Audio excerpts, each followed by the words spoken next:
Good morning. This is the Innovation Conversation. How are you, Tom? I'm good, Kevin. Welcome back. Thank you. Good to see you. We are joined today. We have don't do this very often, but Daniel Goldman is joining us today. He is the Commerce Research and Insights Associate Manager at Accenture. And he's joining us today to talk about a project that, Tom, you and Daniel have worked on together. Um, and it's I guess you'd call it an initiative called the Daunting Data Dilemma, and trying to analyze where the shortcomings are. In one sentence, where the shortcomings are and where the opportunities are. But you're going to explain it a lot better than that. Um, to start with, what sort of precipitated this in terms of you guys getting together and starting to work on this? So, what precipitated it, is really some internal conversations that we were having with the Accenture team, around seeing this proliferation of data happening inside clients, and how clients were, really needing to focus on kind of building their own digital core and their own digital infrastructure and really getting their own data shop in order while concurrently working across trading partners. And we could see them struggling with just with the challenges of how we all view data, right? And how we all interpret data and how we can leverage that data together in better serving, ultimately our joint end customer, but then also driving the right, metrics and profitability back into our companies and serving our shareholders. So, just seeing that challenge, we recognize that there's probably an opportunity to address this at a broader scale. So, what we did is, we kind of developed almost back of the napkin, but literally two slides that we put together that showed the true exponential increase in production of data that's happening. And, literally the, amount of data being produced by the industry is doubling every less than 3 years. So you just think about the impact that that has both inside the house, and with trading partners, not letting this thing run amok, and ultimately grinding things to a halt. There's a big risk there and an opportunity to improve that or to contend with that. So we went out and just shared the two slides with Baum and Baker and folks at FMI, and they jointly agreed with us that this is something we should take a good look at Daniel, together. when you were started to talk to people, did it come as did the extent of the problem and things like the fact that the proliferation of data, did that come as a surprise to anybody? I mean, it was funny when as I was going through some of the notes you guys sent me. I wasn't. I have to. I mean, some of the little things I was surprised at, but I wasn't surprised by this at all. If I had a nickel for every time in my 40 years of writing about the industry that I've written that, there's a huge difference between compiling data and actually acting on actionable data. Well, I have a lot of nickels. Okay? I've said that a lot. So this didn't really come as a surprise to me. I'm curious if did people smack themselves upside the head, or did they sort of react like, I kind of knew that, but you're putting some meat on the bones. I would say no one was surprised, but the reaction was somewhere in between, in the sense of, or I guess a third direction, which was people were so relieved and excited to get a chance to talk about it and to sort of, for lack of a better term, air their grievances with the situation about data and the way things have gone and the way things are going, that the conversations just flowed. And there was so much to say, so much to discuss. No one was surprised this was an issue or a topic of conversation. Yeah, yeah. But I And will say, Kevin, the amount of passion, that was out there. Yes, a lot of grievance airing, but the passion that was out there, was very high. And we spoke to, a range of industry participants from retailers, manufacturers, brokers, other service companies. So we covered a pretty broad range of folks that all kind of touched this issue. And it was pretty unanimous that everyone had a lot of energy to want to attack it. I think that there was probably a range of, of belief that it could be, that it could be dealt with. Yeah. Spoiler alert for people who are watching this.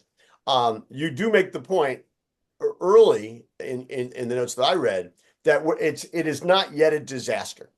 It's not like this is where, so just so people don't think we're describing the end of the world as we know it.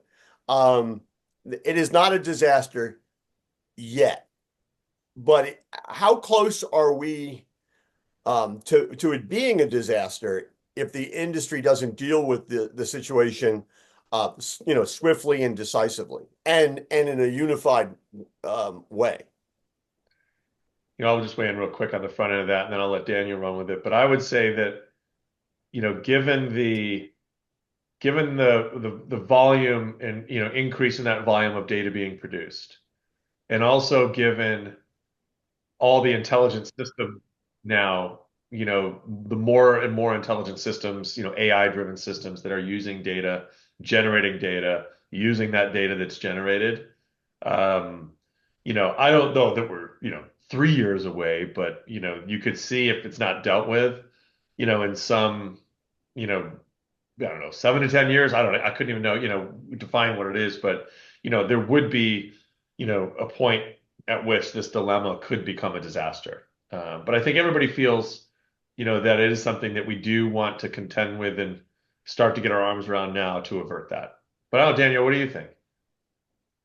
Yeah, I also would have a hard time putting a specific number of years on it, but I think rather what we're going to see is that there's going to start to be more and more separation between firms that do tackle this dilemma and those that either don't or wait too long to do it. Because the ones that wait too long or choose not to, because whatever reason they give, they're not going to be able to keep up with the firms that are actually capitalizing on not just having that data, but using that data in the best ways possible. Yeah, again, not to put a spoiler out there, because we'll get to this. But one of the things that you conclude is that for the industry to deal with this, there's going to have to be a lot of trust and a lot of collaboration. Two words that do not immediately come to mind when I think about a lot of the companies on either side of the supply chain fence. Are you asking people and companies, and do you have confidence? And if you are, do you have confidence that they can do it to make cultural changes that they have not been able to make to any great extent? And this is where my deep and abiding cynicism comes out, that they have not really done the way that as much as they should have in the past, and certainly have talked about doing it in the past. I think it's going to be a process. I don't think you can just, get a bunch of companies to sign up for full trust and transparency. I think they agree that there should be more trust and transparency. Really, I'm shocked. Well, I think folks definitely want more of that. Right. But the behaviors are so embedded on either side of the, manufacturer supplier fence or supplier retailer fence. And now with retailers, more monetizing data in more ways, and manufacturers paying for that, but that's not really helping the trust, but it's something they need to do.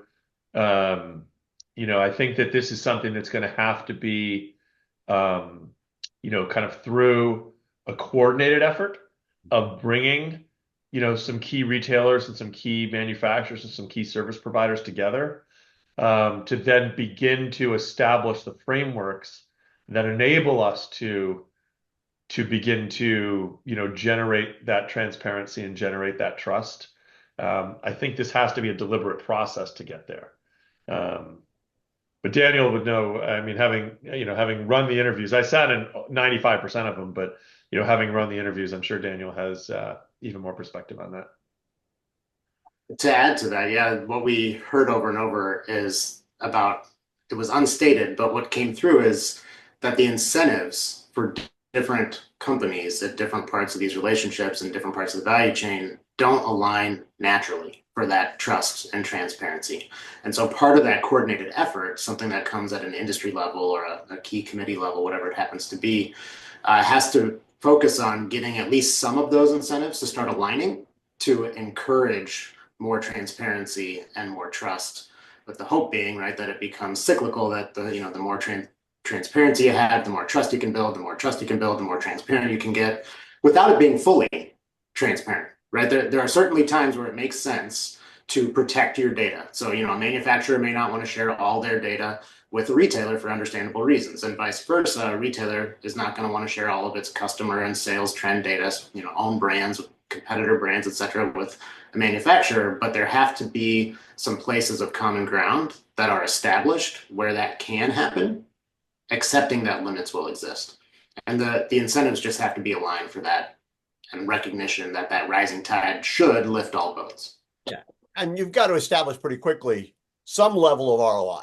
I mean, it would seem to me that, right? I mean, that's, if you don't come, not necessarily right out of the gate, but if you don't establish what the ROI is pretty quickly, so you can build on that kind of momentum, again, my cynicism is showing. But if you don't do that, it's going to be hard to get people to make the moves that you need them to make. 100%. In fact, as we were, kind of putting together the post, or the reporting and the deck and the report, that came out of this, we kept coming back to, is there a metric like called return on data, something like that, that we could kind of put out there, that folks from either side of the fence, could kind of jointly measure. Is that something that could unlock better alignment? Yeah. Is it you talk some about AI and then how AI is going to be sort of critical in this. What are the numbers? 41% of food retailers, 69% of suppliers now use artificial intelligence. It seems to me that could be both a positive and a negative, and negative in the sense that, are there people out there who are thinking of themselves, and they may be watching right now, thinking to themselves, well, I don't really have to worry about using my data well because I'm going to have AI and that's going to do it for me. Daniel, you laughed at that. If only it was that simple, it would be delightful. No, that's my point, though. I think some people are overestimating what AI is going to be do for them without no pun intended, without the guiding intelligence of somebody who's actually understands what they're looking for and what they're trying to achieve. Not only that, but at a more fundamental level, getting your data in order and organized and coherent, synthesized across your own business, much less with your trading partners, is key for that generative AI in whatever form to operate successfully, no matter what you want it to do. If your underlying data is a mess and the tool cannot make any sense of it, or it makes sense of it, but the sense it makes doesn't make sense, then you have a real problem no matter what you're trying to achieve with it. Yeah.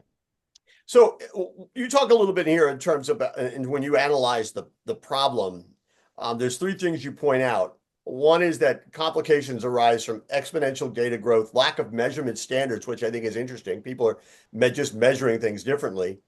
Privacy concerns, not just in the industry, but also how consumers are going to see it. And incentive misalignment. You've talked about that. You've talked about the fact that the longer the industry waits to take major action, the more entrenched and complex the problems become and harder to untangle. And finally, that action success or failure will have a direct result on performance, customer loyalty, market share, and competitive standing. And when I read that, one of the things I thought was actually something, Tommy, you and I talked about in our last innovation conversation when we were in Las Vegas for National Grocers Association, which is that if these things are not done and the industry doesn't move forward on this initiative, this data initiative, it actually will have the impact of doing what we talked about, which was leaving the industry even further behind when it comes to the innovation curve, right?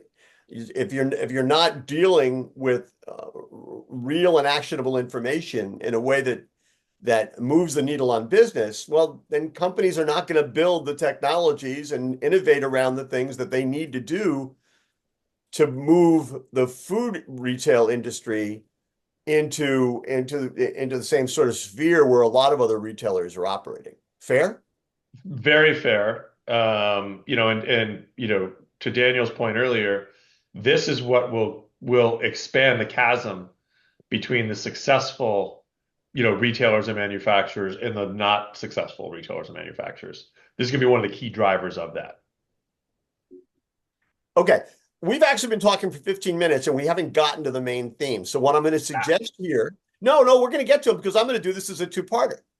So I'm going to just suggest to the Morning Newsbeat audience that we're going to be back tomorrow with a second part of this conversation, and we're going to get real specific about the themes that you guys are exploring and where you think the opportunities lay. Make sense? Makes sense. Terrific. Sounds good. So Daniel, Tom, thanks as always. This is part one of this innovation conversation on the Daunting Data Dilemma, and we'll be back tomorrow.